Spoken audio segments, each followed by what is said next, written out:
Hey, welcome back to the Kid Factory University. I'm Cindy Robinson, the founder of the Kid Factory and parent and teen coach. This is session 2 of Parenting Teens, an honestly helpful group about the hardest phase of parenting. All right, so last week we talked about emotions, hormones, and behavior. A lot of conversation around the physiology of the teen brain. Here's all the parts we discussed. Go back to session 1 and view that recording to see that fully, but I will do a brief overview. Here's all the parts of the teen brain that play into their decision making and their struggles, quite honestly, as being a teen.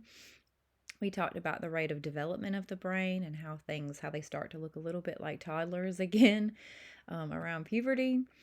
We talked about estrogen and testosterone and their role in paving the way. And we started touching on behavior. We're going to talk about that a lot more today. So, session 2, when to worry and what to worry about. We're specifically focusing on behavior and bad decisions. So this is a great session for when your teen is having an attitude, if your teen is getting into trouble a lot, if your teen is making some poor decisions.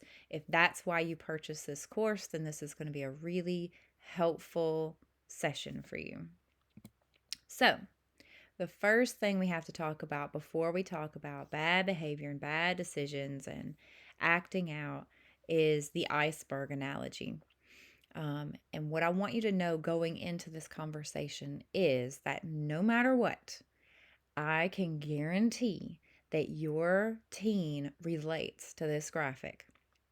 I see lots of teens, college students, and young adults, and every single time I see them, I bring up the iceberg analogy and I ask them, do you feel like the problems that your parents see is just the tip of the iceberg, and that underneath the water, underneath the surface, there's this huge mountain of stuff that they just don't even have any clue about?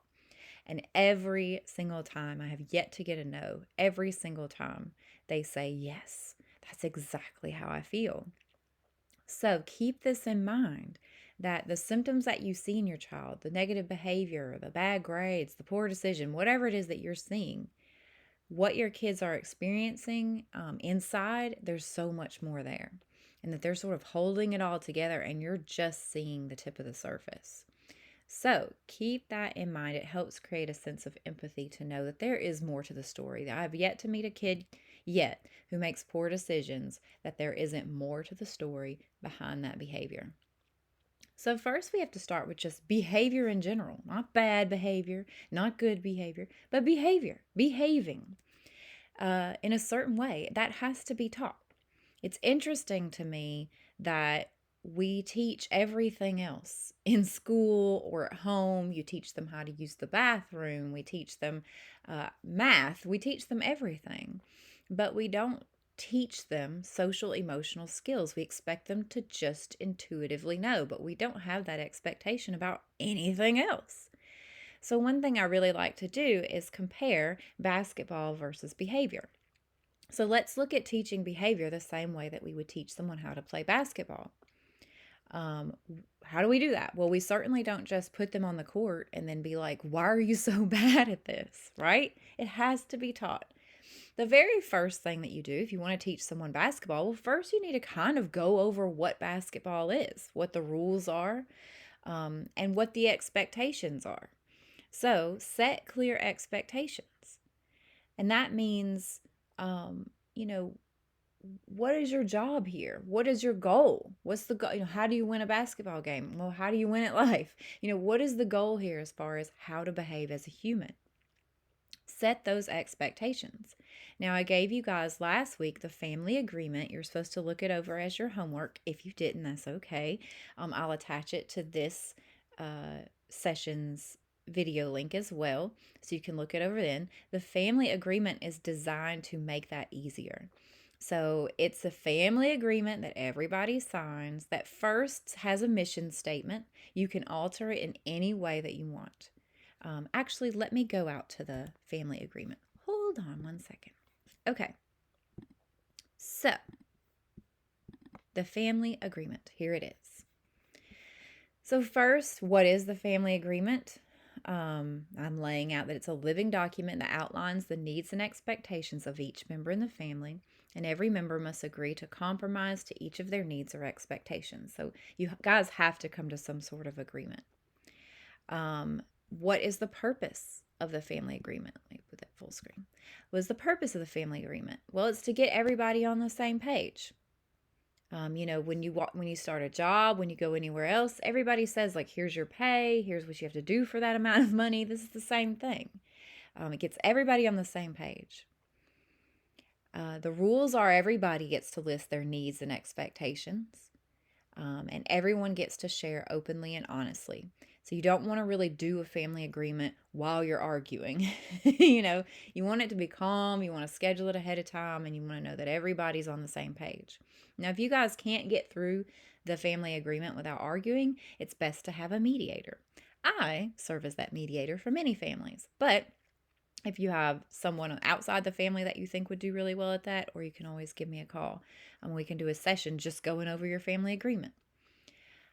A few other guidelines is that you want to make your expectations and your needs as clear as possible in the agreement. So don't say something vague like, I wish we'd spend more time together. Say, I want you to spend one time a week with me going to a coffee shop or something really specific. So everybody fills out their needs and expectations. This isn't like just the parents telling the kids what to do, and this isn't that the kids get whatever they want. So first you list the family members. Here's our mission statement. I'll read that. You can alter this however you want. But I wrote, this family agreement is created out of love. We love one another and we want to grow together, not apart. This agreement serves as an expression of our love for one another in an attempt to respect one another's boundaries and show gratitude for the care we receive from one another. We each promise to be open and honest and do our best to respect each other's needs and expectations. I feel like that really sets the tone for what we're doing here, which is not nagging each other and not being disrespectful, but we are trying to grow together, not apart. So first, you'll list your non-negotiable family rules. These are things that are just across the board not okay for people to do. And that's something you guys should all discuss together, but it is okay if parents take a more leading role in that because you are the adults and you have more life experience and this is the home that you've created. So these are the non-negotiable family rules, things like no cursing or treat each other nicely, all that kind of stuff. Everybody signs it at the bottom. But then here's the needs and expectations. So first you'll put your child's name, so the parents will fill this sheet out. Your expectations are going to be things that you expect to get done. Like, this is what we expect of you. And that is the chores that you're going to do, that I don't want to have to nag you to do very specific things. Again, don't just put do your chores. I want you to list out what those chores are. And since you should be creating this like at least once a year, you can start to change if their chores, grow as they get older, and then you can update what those new chores and expectations are. Now, needs are a little bit more emotion-based. So, I need you to spend time with me. I need you to, say nice things or whatever it might be. But these are more like your emotional needs versus the expectations are the physical things we need you to do in this house to contribute to the whole. So parents are going to fill out this sheet, and then the kids get to do the exact same thing. So they get to fill out the expectations that they have of you, things that you will do, if it's drive them to and from school or whatever it might be. And then their needs are more like the emotional needs. They need you to support, their passion. And again, being specific is really important. So this is the family agreement. I'm going to go back out to our presentation. This is a great place to start when talking about behavior being taught. First, you think kids should just know. You think, oh, obviously they should know to clean their room. I've yelled at them 15 times about cleaning their room. Obviously, that's it. But there's something that is needed, especially with the teen brain, in a laid out contract. Sitting down, laying out a contract, and writing out clean your room daily, or have nothing on your floor, by bedtime or something, whatever your specific needs are. That really makes a difference. And you think they know it, but you know what? They don't know it. They really don't know it. I can't tell you how many times they are telling me in a session, I really don't realize or remember all these things. If you have them laid out in a family agreement, it's way more likely to happen without the big argument.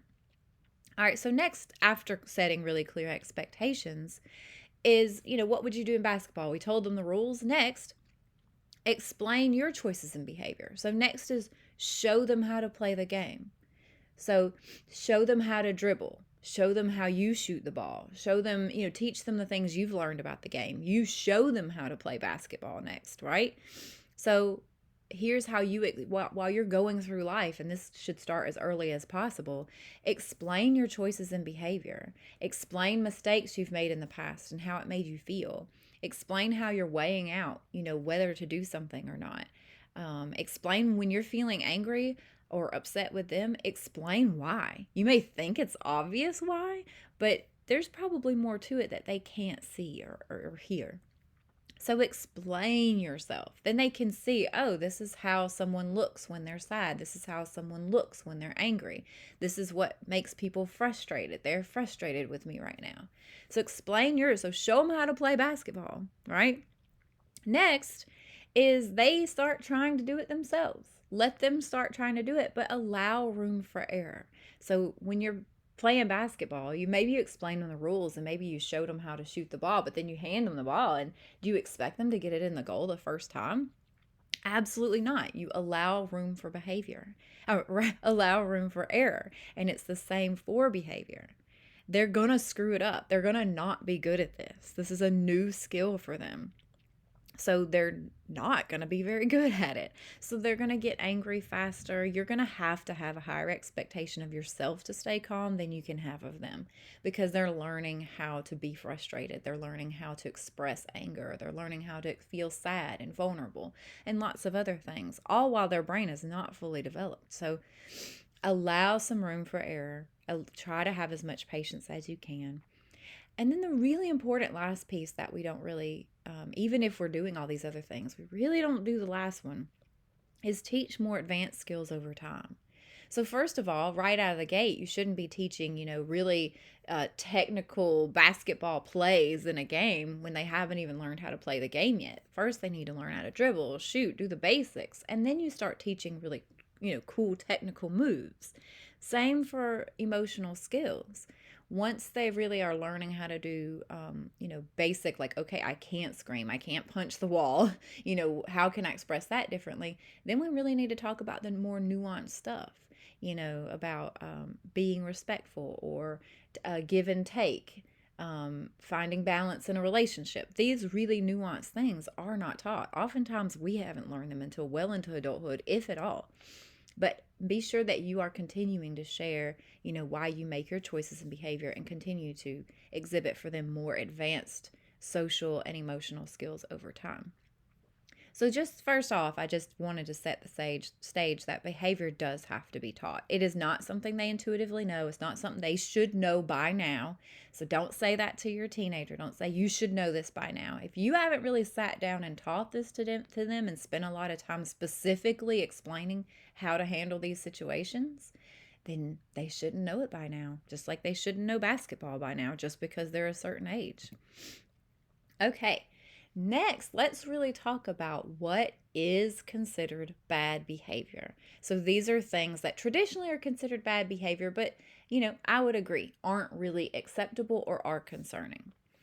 First is defying authority or breaking rules, being disrespectful with words, lying or being deceptive, being physically or verbally aggressive, using illegal substances, or making dangerous decisions. For example, like being sexually active without any sort of plan in place, or driving recklessly, things like that. That can result in serious long-term consequences. So these are the things that I'm talking about when I talk about bad behavior. This is the type of behavior that you want to mediate and that you need to have. There are some red flags there, right? So Let's break bad behavior down. So when we see those types of behaviors, what are we supposed to do? Step one is to ask ourselves, not necessarily them, because they probably can't tell us. Ask ourselves, what are they really communicating? Remember last week, I said about 1,000 times, and I'll say it 1,000 more. Behavior is communication. So, what are they really communicating? Step two is to ask yourself, is this behavior triggering something in me? And we're going to talk about that a little more because you need to remove the you out of the situation. We already have enough high feelings going on with our teenagers. We don't want to add yours to the mix. So, asking yourself, is this behavior triggering something in me? And step three is ask yourself, is there a healthy way to meet their true need without sacrificing my own needs? Your needs are important too, and we're going to talk about that a little more. So let's break each of these steps down a little better. Step one, first thing you need to ask yourself, we talked about what these bad behaviors are. When your child is exhibiting one of those behaviors, what are they really communicating? Behavior is communication. Here are a bunch of examples of what they might be communicating. So I want you to start to try and picture, all right, which one of these might most apply to my child's behavior? One is, I am stupid. Everyone seems to understand this but me. You're going to see this type of the hidden meaning behind behavior with kids who are acting up in class, kids who aren't turning work in, things like that. I am sad, but I don't want you to know it got to me. You're going to see this a lot in teens because vulnerability is not fun. They really want to fit in and they need that tough exterior. So they don't want anybody to know that they're sad. So they're masking that sadness. Anger is a mask emotion. We'll talk about that more later too, but anger is always a mask emotion for either fear or sadness. All right, next. I'm feeling vulnerable and that makes me afraid I will get hurt. This is a real concern for teenagers. They do make fun of vulnerable people. Just they don't have a good enough worldview, especially like more like the middle school age. They get better at this as they get into high school. But when they're in those early teen years, they're awful and they're really critical. They find the weak person, and because they're so afraid of the spotlight being on them, they turn it on whoever the weakest, most vulnerable person is. So being very terrified of appearing vulnerable or being vulnerable, it truly does have big consequences. So it actually makes sense that they would avoid appearing vulnerable at all costs. All right, I feel alone. No one understands me. Kids would rather be bad than isolated. So, feeling alone, the main thing you want to start to do as a teenager, you're biologically being driven to find a community of your own. So that's where friendships start to take over and be more important than parent relationships. So feeling like there's no one that gets you, that's often going to result in some bad behavior to cover up that feeling of like, I don't want to be in this group. So you're going to see a lot of this with like having no friends and not caring and being a jerk to people, bullying, that kind of stuff. You're going to see them masking that alone feeling. I feel like I have no control. Someone else dictates every decision I make. Now, this is important. This is when you're going to see rebellious kids breaking rules, things like that. Sometimes when that's happening, you might want to ask yourself, are those rules too strict? Because these kids are craving autonomy. Teenagers are supposed to be going out on their own, so they're going to be wanting to be autonomous. So when they start to feel like they're being too controlled, that's where you're going to see a lot of disobedience. I will never be good enough. If it's not perfect, I'm a failure. This is when you see bad behavior in those perfectionists. Maybe they used to be such a good kid and now you're like, where did this come from? This is where you often see that they're actually communicating that they are perfectionists. And if they can't do it perfect, they don't want to do it at all. And they'd rather look like they don't care than look like they can't do it. So that's where you see that sort of bad behavior masking, feeling like a failure. I'm hurting and I need something to make me feel better right now. This is going to be a lot of these kids who are maybe making really impulsive decisions. ADHD makes this even harder, but you're going to see, maybe some sexually active type decisions that are actually masking that. I'm hurting and I need something, a quick fix. Drug use, stuff like that usually manifests from that feeling of I'm hurting, I'm sad, and I don't want to feel this way. How do I most quickly get out of this mindset? Next is I feel numb. It takes something dangerous to feel anything. Again, drug use, sexually active, impulsive decisions is really just a way of trying to cope or deal with the fact that they aren't feeling very much, which might, indicate depression or something like that going on. And last, I'm overwhelmed. But if they know, they'll think I'm weak. And this again is where we see this bad behavior because they would rather seem bad than weak. They'd rather seem bad than stupid. They'd rather seem bad than sad. So when we just see bad behavior, that's why we have to ask, what are they really communicating? Because there's so many things. Think about like Rebel Without a Cause, the bad guy, the bad guy in Grease. We sort of glamorize the bad guy in our society. So our kids, if you can't, if you're feeling these negative feelings, if you're feeling sad and alone and vulnerable and all this stuff, well, what other choice do I have? I can't make myself part of this group. I can't make myself not depressed. I can't make myself feel better, but I can be bad. I can go all in on being the villain. And that feels better than feeling sad. So just remember that so that you can kind of get in the mindset of your child and understand a little better where they're coming from. All right. Now, step 2 is super important because they got a lot of feelings going on here, and they don't need that doesn't need to get clouded. And sometimes it does. Sometimes our reaction to our child's behavior is only making things worse, right? So it's important to ask yourself next, is this behavior triggering something in me? Am I really in a headspace that I can actually be what they need in this moment? Or do I have my own stuff? Am I bringing my own baggage into this situation? And most parents usually feel anger as a result of their child's bad behavior. Of course you do. Of course you get angry when they act like a jerk. Of course you get angry when they don't go to they skip school or whatever they're doing. But remember, anger is a masked emotion. And anger usually masks one of these two feelings: fear or sadness. People really cannot communicate anger to anger because anger is a wall. It's like yelling through a brick wall. So to take the anger down and expose what's actually there, that's how you're actually going to be more likely to communicate with your child. So trying to diffuse the anger that you feel in yourself and go, am I afraid or am I sad? Am I afraid that they're going to hurt themselves? Am I afraid that the world is going to reject them? Am I sad that they don't respect or appreciate all I've done for them? Am I sad that they don't,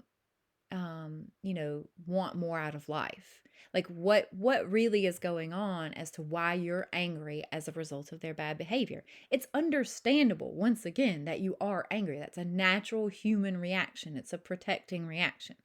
So it's not to be like beating up on you that you're angry. Of course you're angry. But we got to take a second. And if you actually want to communicate heart to heart with your child, you got to say, is this triggering fear or sadness for me? Am I afraid for them or am I sad for them? Or am I sad for myself or am I afraid for myself? Okay, so first let's take out of it your baggage that you're bringing in. You got to be vulnerable. You can't be expecting them to be vulnerable and you're not being vulnerable. So first expose. Are you afraid? Are you sad? What's this triggering in you? Another thing that this could be triggering your child's behavior, which is why I have this slide in here, is I want to talk about what are not bad behaviors. There are some common parent triggers that I have listed here that parents feel like is concerning behavior, but it's actually not. And so what you're experiencing is your child is exhibiting a behavior that's actually not necessarily concerning behavior, but you've been socially conditioned to believe it is concerning behavior. So you're treating them like something is wrong with them. You're treating them like a pathology. And they're angry at you for treating them like they're bad kids when they're like, I'm not bad. I'm just different, or I'm just one of these things. It's really important that I go through these because I really want you to think about, wait a minute, is this my kid and I think they're bad and they're not bad? They're just them? So here are things that are not bad behaviors. One is questioning authority or questioning societal norms. Gen Z, this whole list is Gen Z. So if you're raising a Gen Z child right now, which if you're taking this class, you probably are, you're probably feeling this to the T. Gen Z is questioning everything. They're dismantling the whole system. And I'll tell you, as somebody who, works in the world of mental health, it's my job to assess and figure out, wait, is this bad? Does this present any sort of negative indications for mental health to continue to decline? And actually found that these things do not do that. But in fact, if anything, these things are empowering. So if your child is questioning authority, now that does not mean getting in the principal's face and yelling at him, but that means questioning. Like, why are things the way that they are? And questioning societal norms. That's not bad behavior. That's being a teenager. That's having that cracked open mind that we talked about last week, where they really can see the world from fresh eyes. And that's normal. It's what's always happened. It's why our society progresses. It's why we don't have slavery anymore. It's why lots of wonderful things have happened. So that is not a bad behavior. Next is exploring sexuality and gender norms. Questioning your sexuality. The way that Gen Z is making sexuality a spectrum rather than gay or straight. The way that they're questioning gender norms, non-binary, is not something we were talking about a few years ago. And to be clear, I researched being non-binary so that I could be sure that there wasn't anything dissociative or unhealthy about it. And it's really just a matter of questioning gender norms and saying, why are there girl clothes? Why are there boy clothes? Why are there, why when I say that I'm male or female, suddenly the world shifts in your eyes as how you see me? It's actually not unhealthy at all. It feels weird. Let me tell you, I feel weird about it. It's very out of the norm for me, but it's not unhealthy and it's not bad. So someone questioning what their sexuality is, someone questioning are they non-binary, or coming to terms with if they're trans. These are not bad behaviors. This is someone coming into who they are. And Gen Z wants to know who they are at their core, even before their own gender. They want to know who they are, not based on any preconceived notions of what they're supposed to be. And that's really not an unhealthy thing. It's a little weird. It feels a little hokey for us who definitely had to fit into these norms, but it's not unhealthy and it's not bad. Next is like listening to certain music genres. They can listen to the toughest, most awful music on the planet. It doesn't mean it is not likely to cause them to do anything harmful, and it does not mean anything about their personality. It's a form of just getting out different feelings, and they're having a lot of big feelings at this age. So I don't care what they're listening to, heavy metal, hip hop, whatever it is. It's not a sign of bad behavior. It's just a sign of free thinking. Being curious online is not bad behavior. So if your kid is looking up porn, guess what? What really is the fix is they need to have better monitoring software on their devices. And they also need to not have their devices 24/7. And that's an on us thing. That's a parent thing. These devices were not created for children. They do not look out for children's best interest in any way, shape, or form. They're designed to be addictive. They pay people multi-million-dollar salaries to create addictive technology. We could not possibly put these devices into the hands of people with cracked open, wide open minds. Remember, curious minds. And expect them to not go down some sort of unhealthy rabbit hole. So that's on us. Being curious online, if your child is getting into things that are harmful or toxic online, that is a internet and parent issue. That is not an issue we can put on our teens to be responsible for. If your child is caught looking at porn or whatever it might be, the best response is This was too much of a burden for me to put on you. This was too much for me to expect you to manage on your own. I'm here to help. We're going to put up some parameters. We're going to help you with some monitoring, and we're going to give you safe boundaries with your device. I'm sorry that I have done this. I'm sorry that I didn't know better, because we really didn't. But now we do know better, and we're going to set up better parameters to keep you safe. If you want to know about keeping your child safe online, just shoot me a message. I will send you all the resources. But this is not a them thing. We cannot get mad at our kids for looking at toxic things online, because it's completely too high of an expectation to have on them. Or being addicted to video games. Anything screen related is not on our kids. That's on us. It's on us, and it's on big tech, but it is not on them. Okay, now that I've got off that platform, that's something I feel very passionately about. And a lot of kids are being beat up by their parents all the time about this. I see it all the time, and it's not on them. Okay, next, dressing in certain clothing. Gen Z is breaking all the norms. Okay, so if your son is wearing a crop top, if your daughter is dressing quote unquote like a boy, this is not bad behavior. This is self-exploration, finding their identity, and Gen Z is saying we're not having this. Like there's no set way a human's supposed to be. If I feel good in this, I wear it. That is a good, empowering thing. It might feel weird for you. You might get a lot of looks from the grandparents. That puts a lot of pressure on you. But that's why this is about what is this triggering in you, not your child. So them dressing however they want to dress isn't a bad thing. It isn't a sign of bad behavior. And again, being addicted to technology, just like being curious online, not on them. That is we put too much of an expectation on you that was completely unrealistic for your age and your brain development. So sorry about that, kids. All we need to be doing is apologizing and saying, now we're here to support them. And lastly, having low grades is not bad behavior. Even if you think, I know that they know better than this, or I know that they can do better than that. Kids go through periods of time where the growth is focused mostly on social growth. They're working on friendships and social emotional skills. That is not a bad thing. The grades might drop for a little while. Grades might take a back seat, or your child might be struggling with a learning difference. There could be a million reasons why having your child's grades have dropped. That's not bad behavior. That's a sign that they need some support, and they might be trying the best that they can. Being defiant and not doing the work and all of that, that's one thing. But just having low grades and the effort is there, that's not bad behavior. That's just perhaps they're just developmentally not there yet, and they're going to catch up later on. They're late bloomers. Okay. So we've eliminated our triggers. We asked, what is their actual need? Then we eliminated our triggers. Like, what are we bringing into this that makes us uncomfortable that's not about them? Now you can look at this from a more clear perspective and see, okay, is there a healthy way for me to meet their true need without sacrificing my own needs? Because your needs are important too, okay?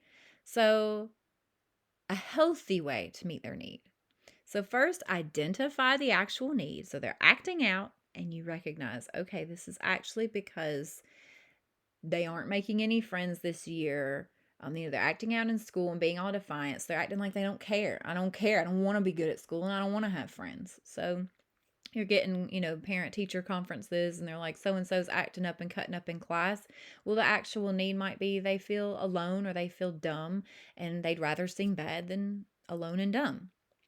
How can you best meet that need in a healthy way without sacrificing your own needs? What are your needs?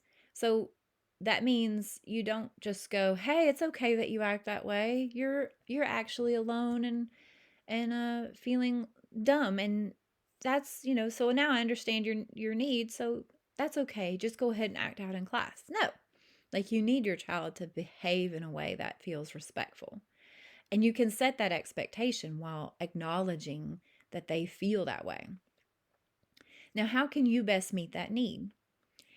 They might need a shoulder to cry on. They might need to get testing. Maybe they're doing poorly in school because they have a learning difference. and they haven't had proper testing to diagnose that, so they're being held to a different standard than they're capable of meeting. So, you could help, okay, let's get them tested. Let's see if they have a certain diagnosis. But let's say they're left out of a friend group or something like that.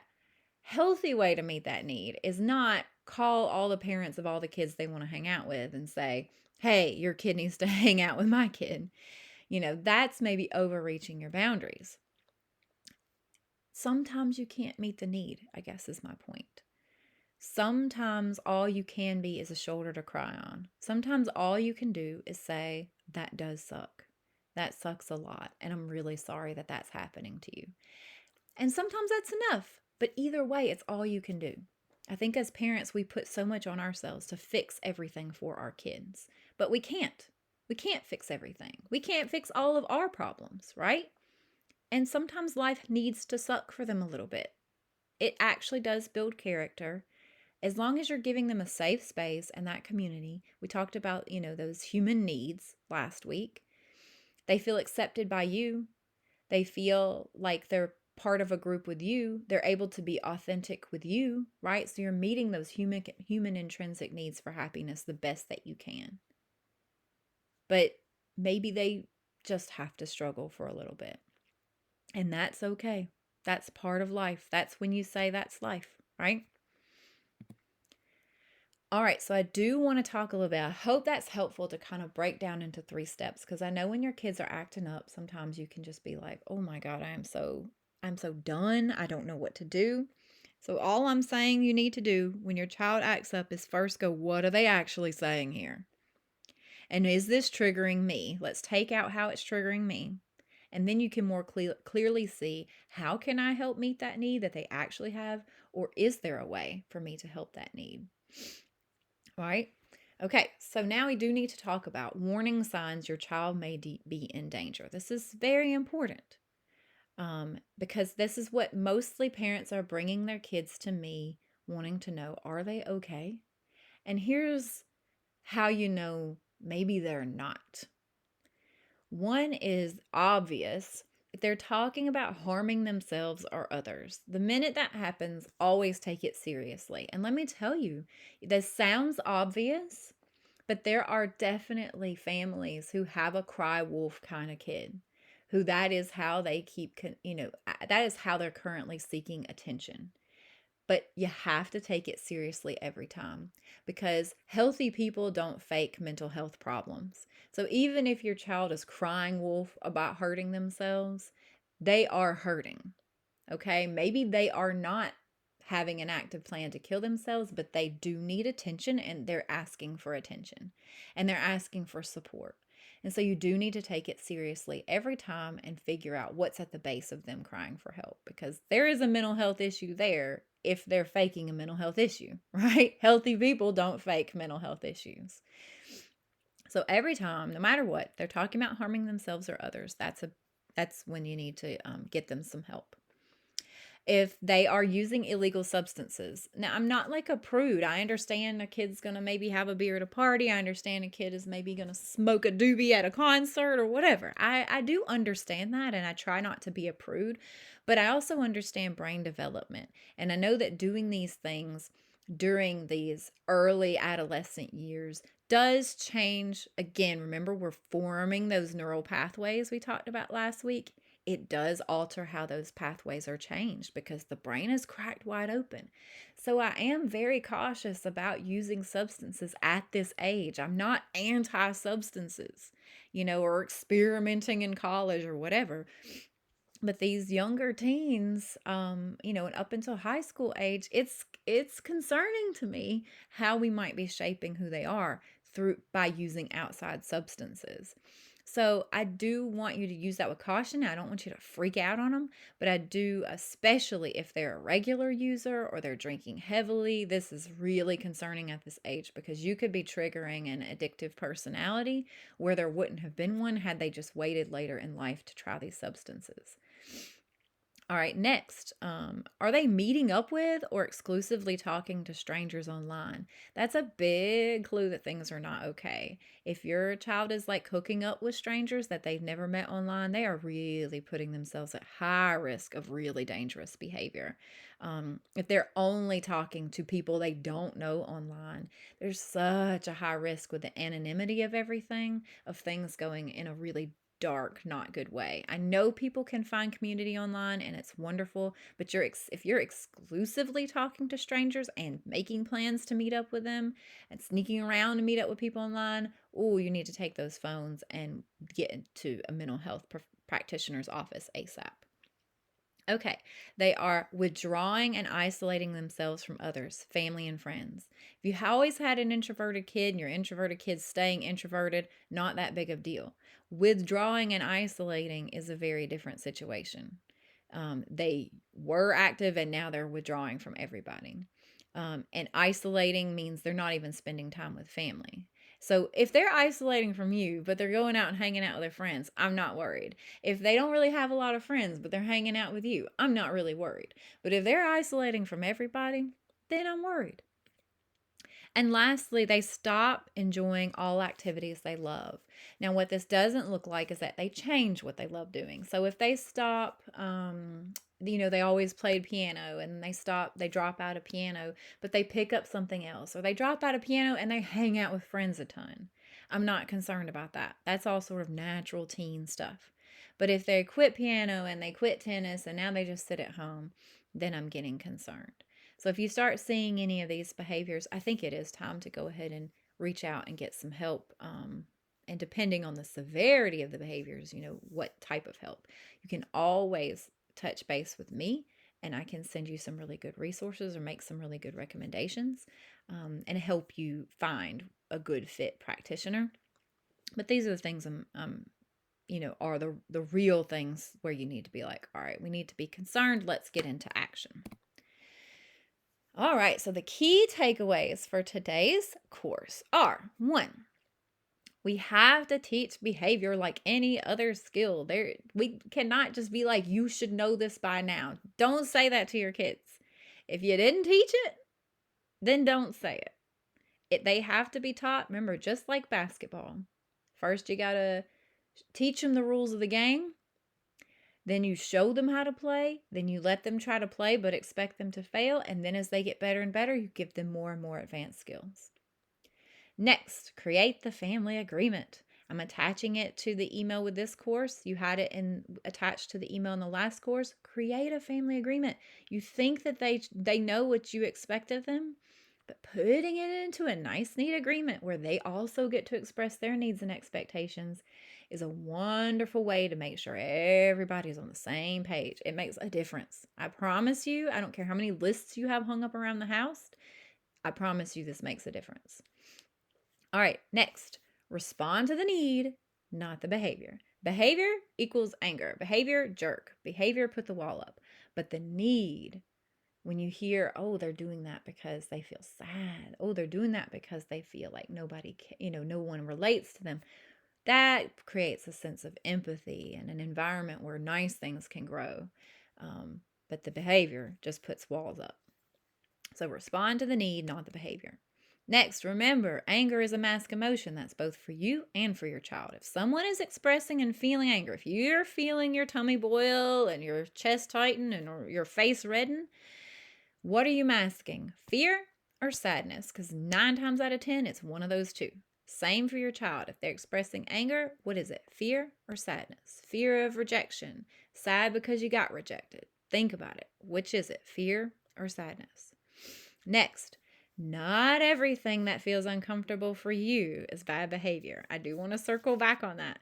Not everything that feels uncomfortable for you is bad behavior, especially with these Gen Z kids. Y'all, we are just so doomed with them to be pushed into an uncomfortable place. They are insisting on questioning everything. And since I've done my research, I am here for it, but it does still weird me out. But I promise you, I've done my research and nothing that they are questioning is headed down a dark road. feels like it is to you because the goth kid in class that you remember, you think of them as shooting up the school. That's not how it is anymore. It's not really how it was then. But now you understand expressing yourself differently, questioning everything, gender norms, all of it. They're deconstructing all of it. So you might as well just get ready because this is happening either way. But just because it makes you uncomfortable, how they dress, or the fact that they don't want to fit the gender norms, or the fact that they want to explore who they are before they think about what they want to do for a living, those things might make you uncomfortable because they tell you that they're going down the wrong path. But after doing a little research, I'm telling you, it's not an indicator of going down a wrong path at all. And lastly, know those warning signs. The ones I talked about in the last slide. Know them when you see them. Get help. No more time to wait around and talk about it, talk over it and think, oh, what do we do? What do we do? It's time to just go ahead and get help. All right, I hope this course was helpful. This was all about behavior. Next week, we're going to be talking about timelines. I really like that. It's very hard and fast. What do we do? When is it time to get them ready to get out of this house? So next week is going to be great I don't know if my kid is going to be ready to be an adult by the time they're an adult. Oh my God, the clock is ticking. What do we do? If you're starting to feel that panic of how are we going to get from here to out of this house, then next week is going to be a really fun class for you. But hope you enjoyed this one. Send me any and all questions that you have. You have a week to submit any and all questions about this slide or the one before. And then next week, we're going to talk about how do we get them ready to get out of this house.